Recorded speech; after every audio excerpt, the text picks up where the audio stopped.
few moments later. नमस्कार साथीहरु, अहिले म दाङ जिल्लाको लुम्बिनी प्रदेश अन्तर्गत प्रदेश सभा कार्यालयतिर गइरहेको छु। साथीहरु, मैले यो भिडियो बनाउनुको मुख्य उद्देश्य के भन्दाखेरि म चाहिँ सार्वजनिक यातायात क्षेत्रमा काम गर्ने मान्छे।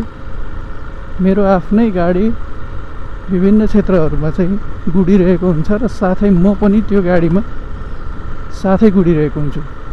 र धेरै साथीहरूले गाडीमा चढिसकेपछि हामीलाई के भन्नुहुन्छ भन्दाखेरि, दाइ मलाई चाहिँ प्रदेश सभा कार्यालयमा झारिदिनु होला है भन्नुहुन्छ।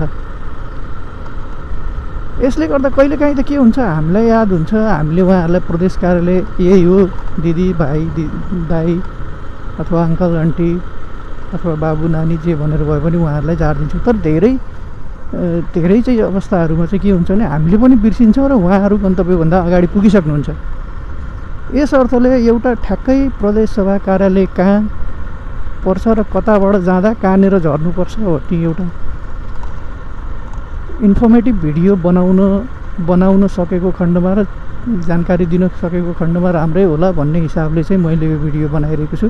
साथीहरू, अहिले म भालुबाङ तर्फबाट प्रदेश सभा कार्यालयतर्फ जाँदैछु र प्रदेश सभा कार्यालय कहाँ पर्छ भन्दाखेरि लुम्बिनी प्रदेशको दाङ जिल्ला अन्तर्गत देउखुरी क्षेत्रको राप्ती गाउँपालिका वडा नम्बर 4 मौरी घाटमा पर्छ।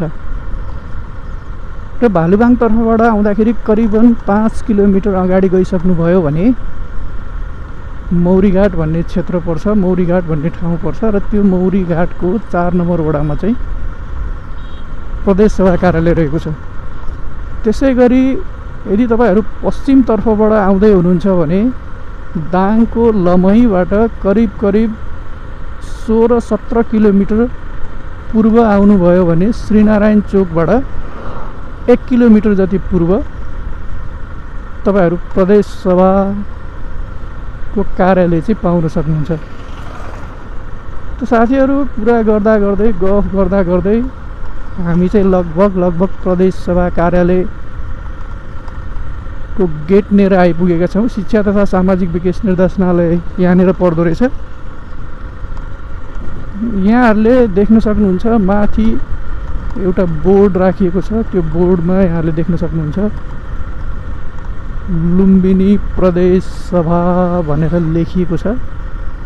साथीहरु, यो नै लुम्बिनी प्रदेशको राजधानी लुम्बिनी प्रदेश सभा यहीँनिर पर्छ। यहाँहरूलाई जानकारीको लागि यो भिडियो बनाएको छु। हेरिदिनु होला, लाइक गरिदिनु होला, सेयर र सब्सक्राइब पनि गरिदिनु होला भन्ने अपेक्षा राखेको छु है त।